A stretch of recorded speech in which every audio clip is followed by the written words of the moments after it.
Merci beaucoup. Je suis ravi de pouvoir animer cette première table ronde. Merci de toujours la confiance que tu me portes, Didier et Benoît.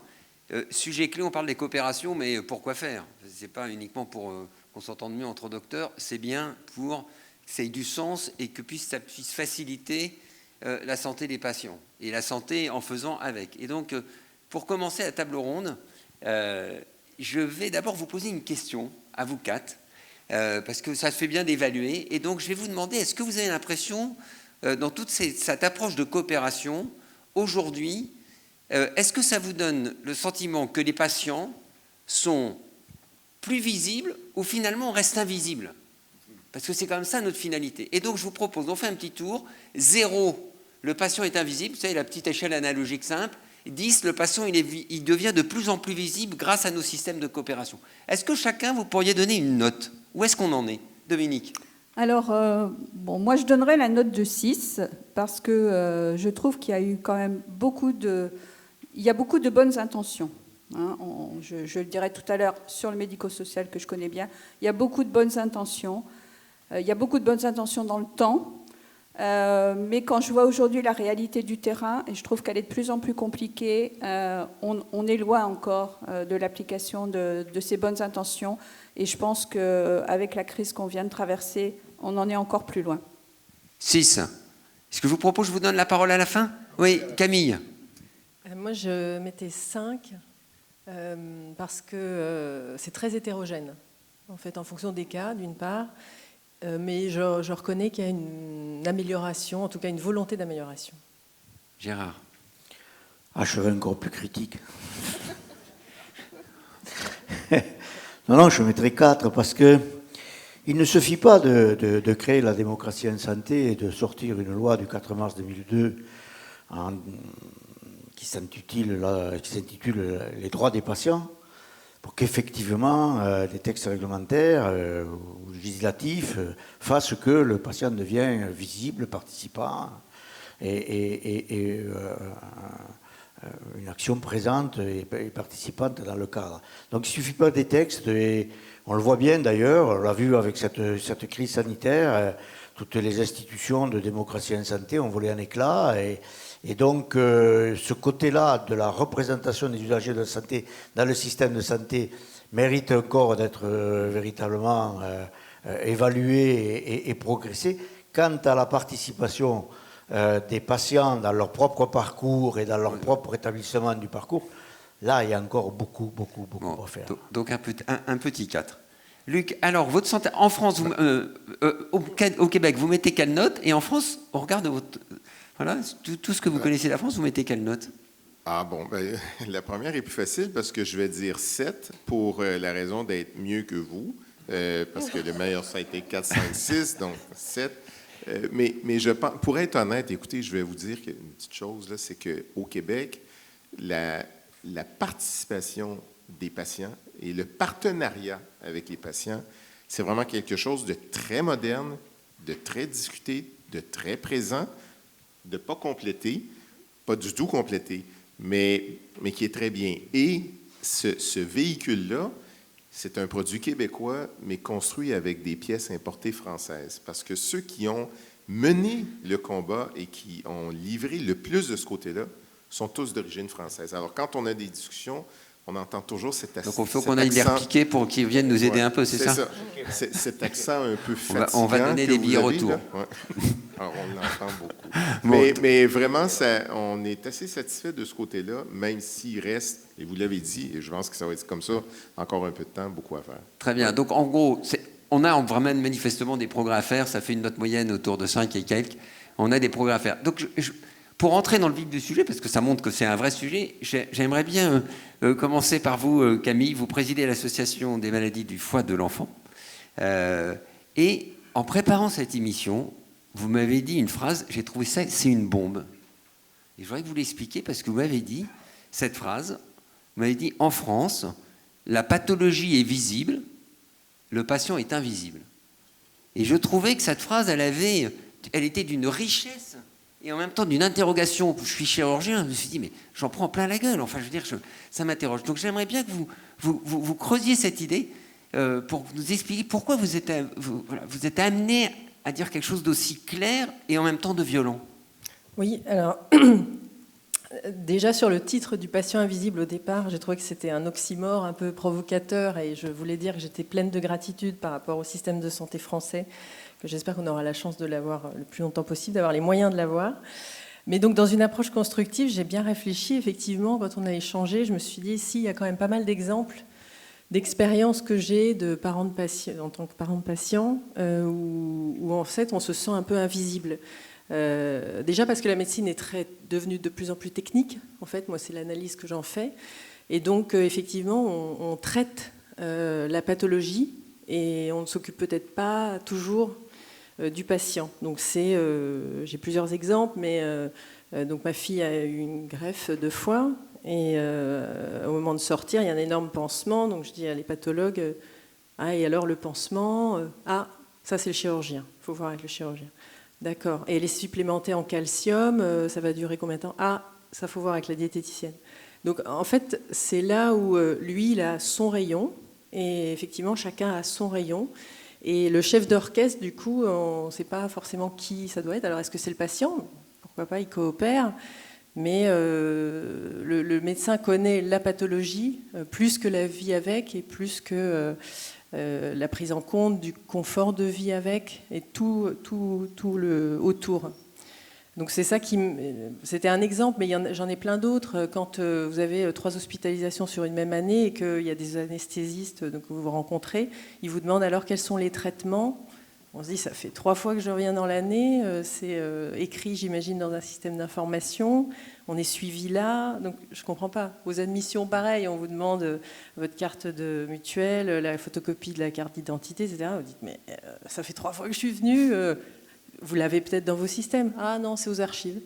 Donc en fait, c'est là où on se dit, mais on n'a pas de prise en compte de l'image globale de la vision globale, y compris de la famille. Vous faites un bilan pré-greffe, 15 jours d'hospitalisation. Vous dites, attendez, pour faire des bilans, pourquoi je vais dormir à l'hôpital alors que je suis à 20 minutes Et donc là, c'est l'organisation qui est visible, c'est plus la pathologie, c'est l'organisation de l'hôpital. Pour coter, pour avoir des budgets, il faut dormir dans le service. Moi, je suis entrepreneur, j'ai 2 autres enfants, donc je me dis, je peux pas. C'est pas le Méridien en plus de Nice, c'est l'hôpital de la PHP. Donc, et du coup, on se dit, bon, ils prennent pas en compte. Donc il y a à la fois la pathologie qui est puissante et qui écrase un peu la personne finalement, oui, et l'organisation.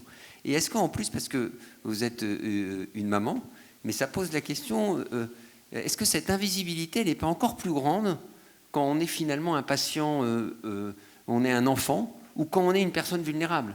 Parce que moi je suis très frappé, je m'occupe que de personnes handicapées, on a l'impression qu'on s'adresse plus souvent à l'aidant qu'à la personne. Et est-ce que l'invisibilité de la personne n'est pas accentuée par un certain statut de la personne? Oui, effectivement, ça c'est au départ, je me suis dit, alors moi, nous on est beaucoup avec des pédiatres, donc je pense que dans l'apprentissage de leur métier, c'est un triptyque. Et du coup, je n'ai pas de mauvaise expérience avec ça, mais en fait, en creusant, effectivement, 15 jours de bilan pré-greffe, c'est 15 jours sans école. Donc on pense, alors qu'on parle de 10 examens qu'on peut regrouper sur 2 jours. Donc je me dis, ils ne prennent pas en compte là la vie du patient. Et quand on essaye de resserrer le timing, on nous dit on ne sait pas faire du sur-mesure. Le protocole, c'est celui-là.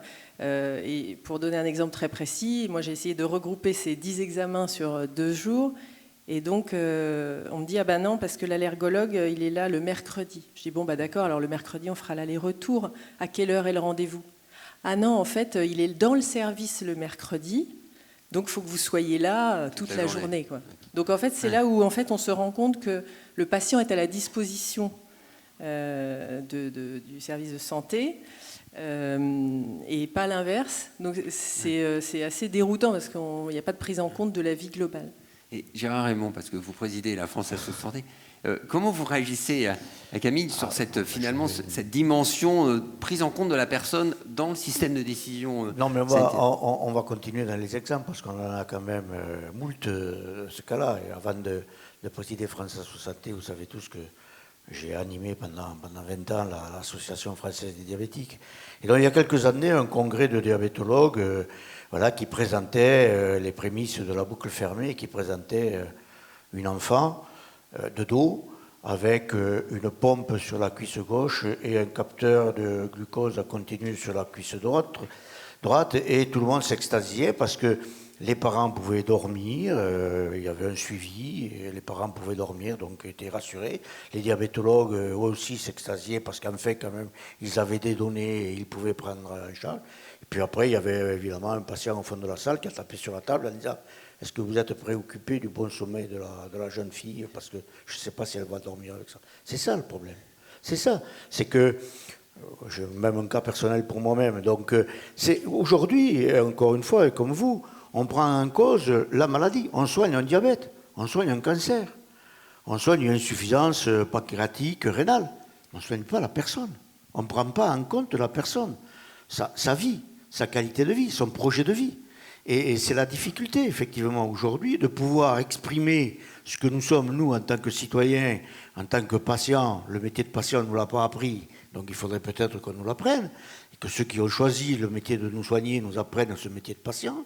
Et c'est en cela qu'il faut que l'on arrive à avoir un dialogue constructif entre nous, entre une expertise scientifique et une expertise profane, notamment les patients chroniques qui savent parfaitement ce que c'est que la vie avec la chronicité. Et donc c'est comment arriver aujourd'hui à avoir ce dialogue-là. La coopération, ça passe d'abord par aller vers l'autre, aller parler à l'autre, écouter l'autre, avoir une posture de bienveillance et d'écoute. Et le parcours de santé de personnes atteintes de pathologies chroniques, ce n'est pas simplement la prise médicamenteuse ou simplement des examens. C'est toute une vie. C'est comment on arrive effectivement à accompagner ces personnes-là dans leur cheminement de se reconstruire, la résilience, etc. etc. Et donc c'est ça qui est important. Et je pense que dans le cadre de nos missions de responsables associatifs, c'est bien dans ce cadre-là qu'il faut que l'on s'inscrive pour transformer notre système de santé, pour qu'il y ait beaucoup plus d'humanisme. Ce que vous évoquez là, finalement, ça pose la question à la fois de la posture des soignants dans leur dimension d'écoute, et par rapport à la table ronde, c'est que finalement, pour construire une décision autour d'un projet de vie, et pas uniquement d'une pathologie, est-ce que la coopération entre les professionnels est un élément qui est plus riche, parce qu'on arrive à mieux comprendre, et que ce que dit un patient à un chirurgien n'est pas la même chose qu'il va dire à l'aide-soignante, n'est pas la même chose qu'il va dire avec son médecin traitant. Donc finalement, on reviendra sur l'informatique après, mais est-ce que la construction justement de la compréhension de la vision beaucoup plus holistique, parce que le visible, c'est de dire prendre une dimension holistique, est-ce qu'elle ne peut pas passer par cette coopération, mais ça veut dire la coopération de tous les acteurs, quel que soit leur niveau? Exactement, c'est la coopération de tous les acteurs. La co-construction se fait avec tous les acteurs et chacun a sa spécificité. On ne va pas demander à un maçon à faire les peintures et on ne va pas demander à un peintre à faire les grosses œuvres. Donc c'est bien chacun sa spécificité dans la co-construction que l'on doit faire, y compris d'ailleurs avec les patients partenaires, parce que je ne dirais pas la même chose aux médecins. Je dirais autre chose à l'infirmière et je me confierai certainement davantage à mon patient partenaire ou expert avec qui je vais pouvoir discuter parce que toi, tu vas me comprendre, tu as la même pathologie que moi, tu vis les mêmes difficultés que moi. Et donc, c'est cet amalgame-là qui fait qu'effectivement, on va pouvoir, avec le patient et autour de lui, construire effectivement son projet de vie et l'accompagner. C'est une vraie transformation, effectivement, de l'approche, des postures de l'ensemble des équipes de coopération autour du patient. Pour vous, quelle est la raison numéro 1 pour laquelle on a du mal à avancer sur ce sujet? C'est quoi le système, l'organisation. C'est l'organisation et le système qui, aujourd'hui, ne nous permet plus d'avoir ce temps. C'est une question de temps, prendre le temps, l'écoute. Et aujourd'hui, le système ne nous permet pas. Peut-être aussi, son mode de financement ne nous permet pas non plus de pouvoir arriver à cela. Et je pense qu'il y a là à réfléchir sur comment, particulièrement sur les pathologies chroniques, comment on doit pouvoir transformer notre système de santé dans son organisation, dans son financement, en mettant en avant, évidemment, cet esprit de coopération, cet esprit de co-construction d'un projet de vie quand on est atteint d'une pathologie chronique particulièrement. Il y a une autre difficulté, oui. c'est aussi que on parle de la santé.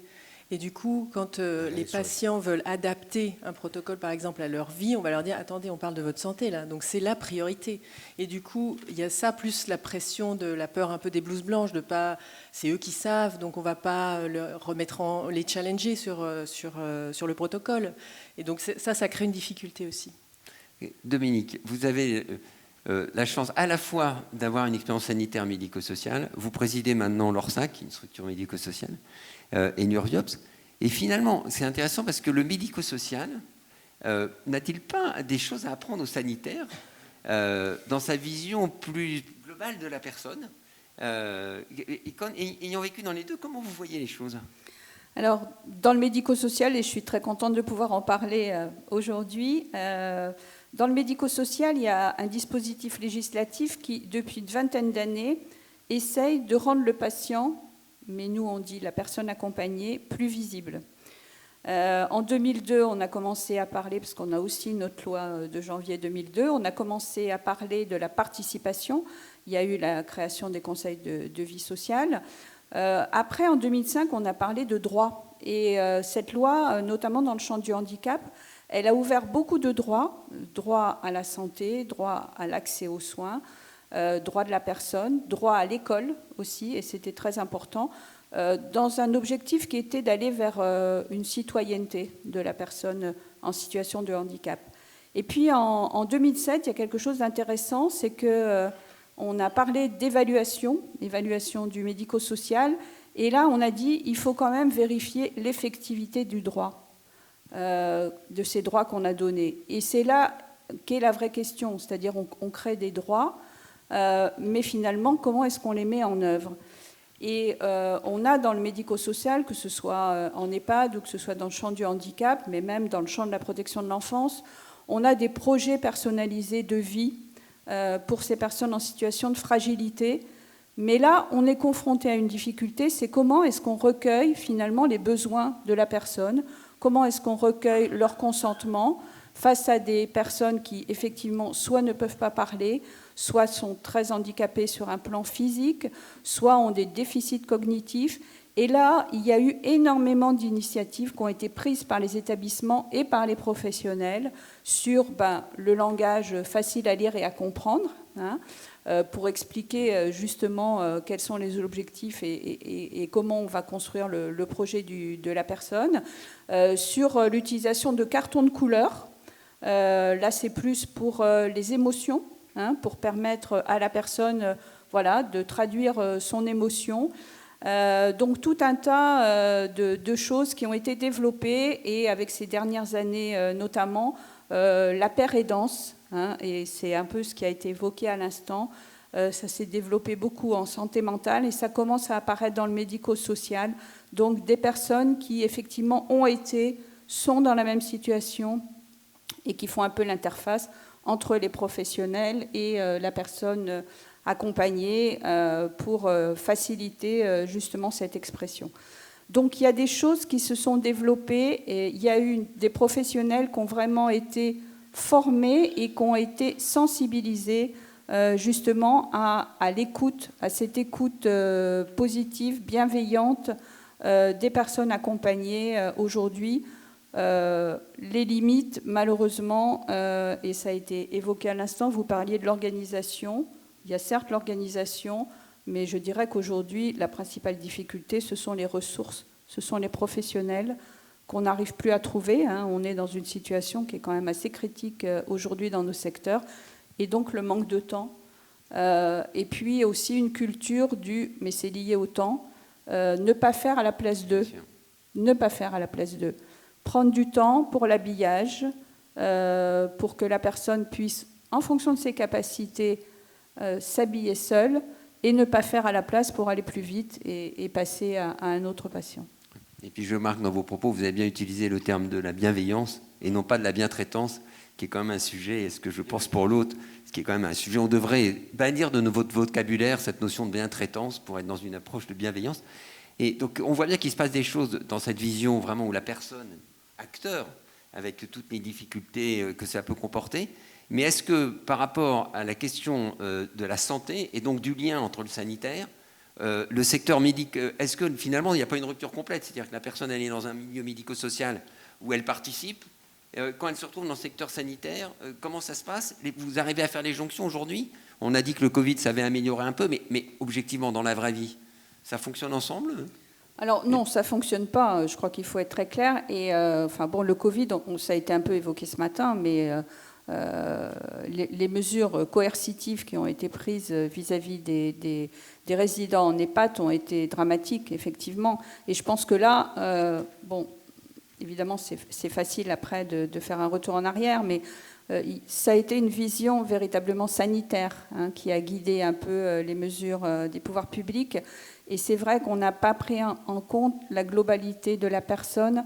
Et typiquement pour les résidents d'EHPAD, le fait de les isoler, de rompre le lien avec les familles, le fait effectivement que certains ont été hospitalisés sans visite de leurs proches, sans véritablement comprendre ce qui se passait. Il y a eu quand même des effets assez délétères qui ont été effectivement constatés aujourd'hui. On peut parler aussi du parcours des personnes âgées qui vont à l'hôpital, qui après vont à SSR, qui après retournent en EHPAD. Il y a quand même des ruptures de parcours. Et puis, moi, je dirais aussi l'accès aux soins des personnes en situation de handicap.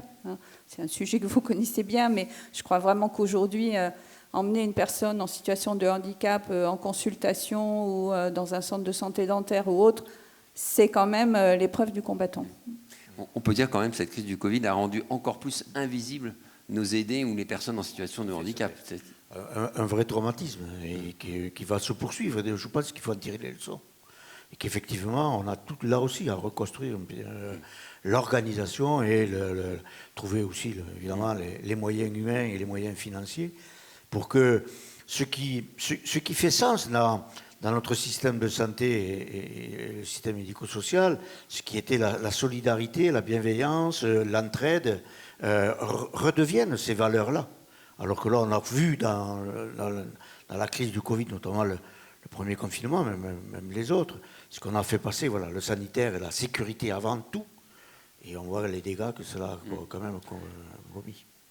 Luc, vous réagissez comment par rapport à ces différentes interventions? Vous avez du recul? On a un certain recul. Est-ce que ça fonctionne? Oui, c'est bon. Au Québec, en fait, quand j'écoute, d'abord, c'est extrêmement intéressant et on n'a pas de leçons à donner, là. Et on n'a pas non plus, même si je pourrais dire que l'expérience patient et l'expérience du partenariat avec le patient est quelque chose qui a avancé beaucoup au Québec. Il faut rester humble avec ce que je vous disais, entre autres, sur ce qui s'est passé pendant la COVID, et notamment pour les personnes qui étaient dans leur isolement là, et dans leurs conditions médico-sociales d'hébergement ou même en dehors du milieu d'hébergement. Mais grosso modo, il y a quand même des étapes structurantes qui ont été faites dans les 10 dernières années. Et on parle beaucoup du modèle de Montréal, par exemple, où les patients partenaires, et comme vous disiez, apprendre à être patient, là, excusez-moi, mais une expertise de patient partenaire, c'est intégré maintenant dans l'enseignement. C'est pas possible d'avoir des enseignements dans le domaine de la santé, en médecine ou en soins infirmiers, s'il n'y a pas des participants, des patients qui participent activement à l'enseignement.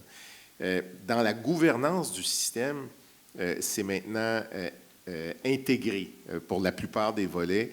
Les patients partenaires doivent faire partie de cette gouvernance.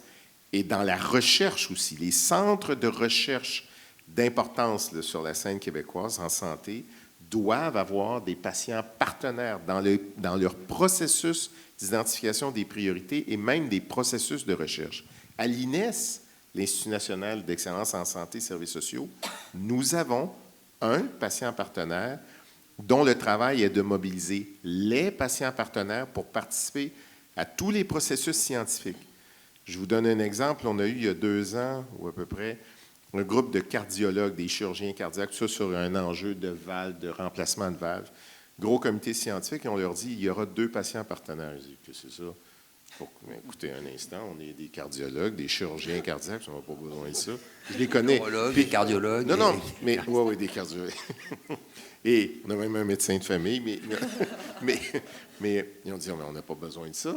On les connaît très bien, les patients. Écoutez, on les opère depuis des années. Ne vous inquiétez pas, mes patients sont très satisfaits. Oui, oui, c'est bon, mais on préfère avoir des... Mais on ne le veut pas. Alors, il y a eu un moment de petit... ça n'a pas été trop difficile, mais il a fallu les convaincre de dire, non, regardez, on va mettre des patients qui ont une expérience d'une vie avec des valves ou un changement valvulaire. Et ça a été un game changer. C'est sûr que les recommandations scientifiques n'ont pas été complètement modifiées, mais ce sont les recommandations d'implantation qui ont été modifiées. Et la façon dont on doit le faire, à quel moment de la vie, à quel moment du cycle de vie. Donc, c'est très important et ça a changé des choses. Maintenant, dans les pratiques cliniques, il y a un espace progressif de ce côté-là. On n'a pas tout atteint, mais ça va relativement bien. Puis il y a des dimensions, je dirais, des conditions qui ne sont pas toujours gagnantes, des modes de rémunération et tout ça qui n'aident pas toujours, mais cette volonté, elle est bien affichée, elle est bien inscrite dans les grandes priorités ministérielles, dans le plan stratégique, partout. Alors, on est content des avancées, mais on n'est pas non plus l'exemple planétaire, là, mais on estime qu'on est sur la bonne voie. Et je voudrais réagir tout de suite sur et vous poser la question à tous les quatre, parce que vous parliez des cardiologues, voilà, des professionnels entre eux, ça pose le problème quand même des protocoles. C'est-à-dire qu'aujourd'hui, est-ce qu'on n'a pas un système extrêmement rigide de nos protocoles qui fait que vous rentrez dans un protocole? Et moi, je suis toujours effaré qu'il puisse y avoir ces conférences de suivi au sensus, on fait nos trucs dans nos coins. Et, voilà. Donc, est-ce qu'on n'a pas quand même... Mais ce qui pose des problèmes éthiques, c'est comment on sort de la logique du protocole. Est-ce que le protocole aujourd'hui, dans notre système, n'est pas quelque chose qui produit par nature des patients invisibles parce que c'est le principe du protocole. Donc, comment et quelle ouverture doit-on faire pour cette individualisation du protocole? Et plus on va aller dans une logique personnalisée, est-ce qu'on ne fait pas fausse route dans nos approches de protocole? Gérard, je voudrais bien l'avis de chacun. On se fait une réponse assez courte. Mais allez, commencez. Parce qu'ils ne me donneront pas de temps à la fin. Les protocoles de soins, c'est les protocoles spécialisés. Vous êtes en médecine aussi, vous êtes tous confrontés à ça. C'est extrêmement important parce qu'on doit fonder sur les meilleures données puis les meilleures pratiques, etc. Ça c'est compris. C'est vraiment l'interface d'application des protocoles qui, là, doit jouer différemment. Et on s'oblige à faire en sorte que dans les protocoles de soins, les construits scientifiques, on ait des patients partenaires et on s'oblige que le processus de protocole et son application soit fait avec la contribution du patient. Et ce n'est pas juste, regardez, on va bien vous informer. C'est plus une question d'être bien informé ou de signer une formulaire de consentement. Ce n'est pas ça. C'est vous, dans votre expérience de vie, vous, là où vous êtes rendu dans votre vie, là où ce que vous voulez, ce que vous vivez, vos dispositions, où vous vivez, vos enfants, etc., est-ce que ceci s'applique bien? Est-ce qu'il y a des choses que vous nous suggéreriez? Est-ce qu'il y a des changements qu'on doit apporter? C'est comme ça que la protocolisation doit atterrir au chevet du patient. C'est comme ça. On n'en est pas là encore chez nous. Quand on voit la recertification des professionnels de santé, particulièrement des médecins, avec les décrets qui sont à apparaître, on n'en est pas encore là, à la participation des citoyens ou des patients à l'écriture des protocoles. Mais pour ce qui nous concerne, le protocole doit être un cadre. Et à l'intérieur du protocole, chaque individu est unique. Et son parcours, sa vision et ses relations avec son équipe soignante est unique. Donc un protocole doit être quelque chose de large. C'est un cadre. Et ensuite, il faut effectivement personnaliser les relations qu'on peut avoir avec son équipe de soins et son projet de vie. Et c'est ça qu'il faut faire. On ne peut pas se laisser enfermer dans un protocole. Et c'est bien cela que si on est enfermé dans un protocole, on traite une maladie. On ne traite pas la personne. Oui, c'est vrai que c'est très difficile parce qu'il y a des choses à respecter dans le protocole. Il ne faut pas que la personnalisation à outrance puisse desservir l'objectif final. Donc, c'est assez délicat. Mais pour donner un exemple, nous, on avait 12 médicaments à un moment donné. Et on me dit, ah, tiens, et puis donc il y a l'aspégique 100 à diluer dans 10 ml d'eau, il faut lui donner 7, donc il faut extraire avec. Je me suis dit, punaise, il y a déjà 10 médicaments. Je dis, je peux pas avoir du cardégique 75 plutôt? Donc Et en fait, cette petite recherche d'optimisation, de simplification, de pragmatisme, voilà, mais il y a des choses que je ne peux pas rechallenger, bien sûr, mais du coup, cette réflexion qui peut avoir lieu avec aussi des associations de patients sur les PNDS, nous c'est le cas, on participe, c'est vraiment très important pour avoir en tête le confort de vie aussi beaucoup. Dominique ? Oui, alors c'est peut-être une chance, mais on n'a pas beaucoup de protocoles dans le médico-social. Par contre, moi je trouve que là aussi c'est intéressant. La HAS a publié une recommandation l'année dernière, et pour notre secteur médico-social et dans le champ du handicap, il est clairement dit que penser, agir, dire à la place de la personne, c'est une atteinte à sa dignité. Donc on voit bien là qu'on n'est pas dans le même cadre, hein. On est vraiment dans la personnalisation et encore une fois dans le projet de la personne pour elle-même, sa spécificité, son handicap, son entourage, ses envies, ses attentes. Voilà. Mais ça veut dire, parce que là on voit bien que si on prend tout ça en compte, c'est ce que vous évoquez, c'est la complexité de pouvoir trouver la bonne décision, le bon compromis. Finalement, dans nos métiers, ce n'est pas l'acte technique qui est compliqué. Ce qui est compliqué, c'est de trouver la bonne décision avec la personne par rapport à cette situation. Il y a une façon de traiter une fracture de jambe. Je réduis ça, mais une façon en fonction de... Mais ça dépend en fonction, évidemment, du souhait de la personne. Et donc, derrière, ça pose la question de comment tout le monde peut donner son avis et comment on peut le partager. Et en préparant cette réunion, il y a un sujet qui est revenu par tous et toutes, ça a été le sujet de l'informatisation. Finalement, notre informatisation... On en parle beaucoup, il y a beaucoup d'industries d'informatisation. Est-ce que c'est une chance pour que le patient soit plus visible, parce que ces données vont être partagées, ou au contraire, ça va renforcer les professionnels qui partagent des trucs et le patient à côté? Et comment faut-il, et c'est quoi les bonnes recos que vous feriez pour que cette informatisation, au contraire, replace la personne de façon, dans son vrai rôle sur l'ensemble de ses coopérations et dans sa prise de décision? Qui attaque sur ce sujet de l'informatisation? Je suis pas objectif parce que vous savez que je suis vice-président du Hub Data et que je suis extrêmement impliqué aujourd'hui dans le cadre de la stratégie du numérique santé sur la mise en place de mon espace santé. Et je pense qu'une des réponses, c'est mon espace santé. Et je trouve que l'idée est extraordinaire d'avoir appelé ça mon espace santé. C'est bien mon espace santé, c'est moi-même qui vais mettre dans mon coffre mes données de santé et que je vais donner l'autorisation de partager mes données de santé aux professionnels que je choisirai moi-même et dont je pourrai surveiller effectivement les échanges. Et donc peut-être que là on a un outil qui va permettre effectivement la coopération des professionnels de santé en liaison avec moi-même. On va prendre comme ça, c'est plus facile, avec le patient lui-même. Ça, c'est un outil. Alors, on est là, peut-être encore aujourd'hui, un peu dans l'idéal, mais c'est l'objectif d'arriver à cela. Je pense que là, le moyen pour y arriver, c'est il faut monter en culturation, gagner la confiance de l'ensemble de nos concitoyens, des professionnels de santé aussi, pour leur faire bien comprendre que le changement la transformation de l'organisation du système va passer évidemment par ces modes de coopération et ces outils numériques qui sont à notre disposition, c'est de faire comprendre aux patients qu'il peut avoir plus de liens avec ces professionnels de santé par ces outils-là. Et je pense que là, il y a une véritable révolution, y compris dans l'état d'esprit et dans la relation qu'il peut y avoir entre les individus, que ce soit les soignants et les soignés, mais aussi, je pense, au-delà du système de santé.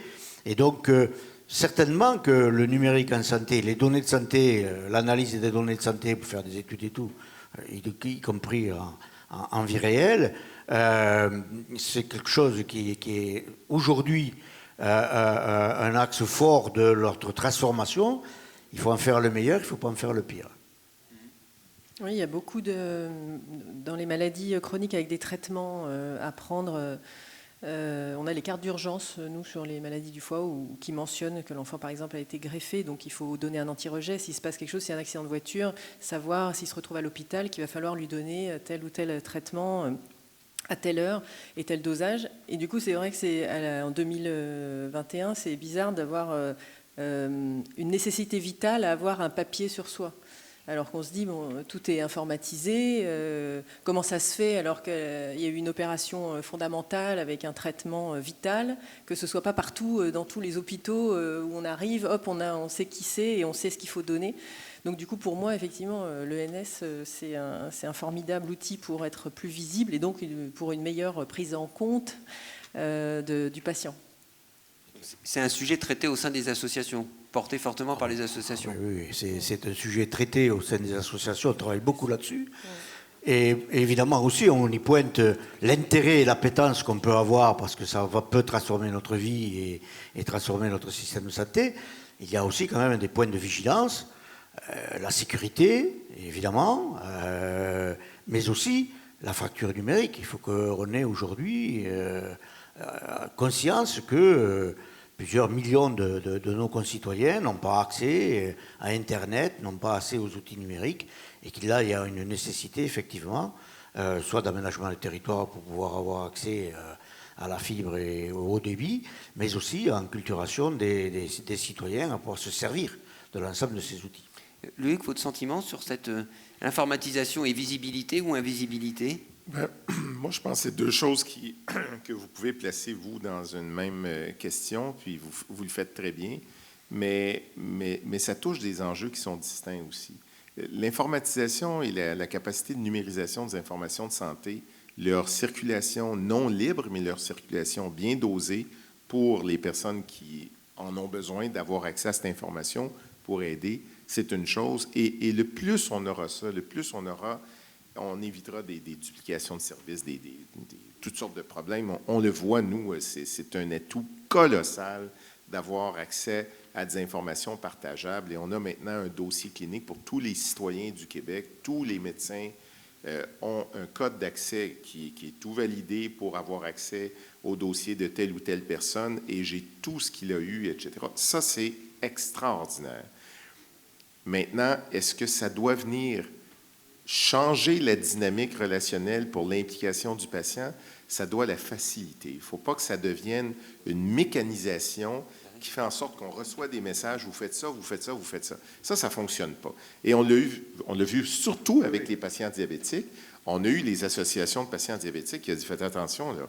Nous, de vous donner notre glycémie en temps continu, 24 heures sur 24, c'est une chose. Mais ce n'est pas parce que ça joue comme ça qu'on fait mal les choses, là. C'est parce qu'on a aussi, nous, des plaisirs, des besoins, des idées. Ça, il faut tenir compte de tout ça. Alors, quand on est capable de mettre ça au service de, tant mieux.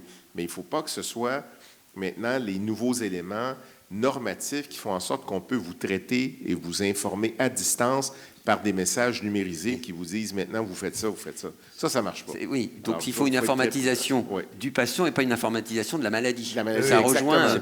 Et en plus, ce qui devient intéressant, c'est l'intérêt d'avoir des variables, non pas de maladie, mais des variables de vie qui sont intégrables, et avec l'intelligence artificielle qu'on commence à maîtriser assez bien sur la planète, Montréal entre autres, il y a toutes sortes de croisements qui se font sur des styles de vie, sur des patterns de vie et de la manifestation de quelques maladies chroniques ou d'autres, etc. Alors, il y a moyen d'aménager le tout pour que ce soit intelligemment au service d'une progression d'une vie telle que la personne la souhaite.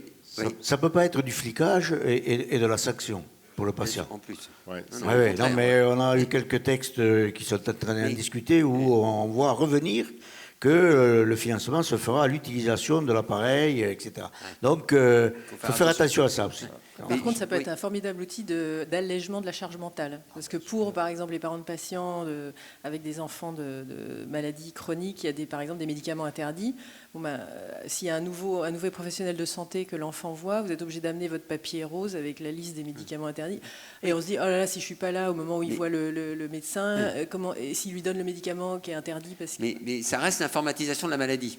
Et je trouve que par rapport à ce qu'on évoquait là, beaucoup autour de cette pathologie, donc c'est prendre en compte d'autres critères, et ça rejoint, pour conclure sur ce thème-là, ça rejoint le fait que finalement dans ce dossier, on pense à toutes les personnes qui sont suivies par le champ du médico-social. Finalement, les gens du médico-social, ce sont qui sont les plus près, qui voient le plus.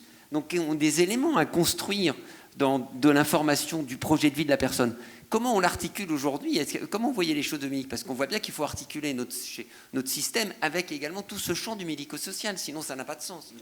Alors, très clairement, on a beaucoup de retard dans le champ du médico-social sur le dossier informatisé de la personne.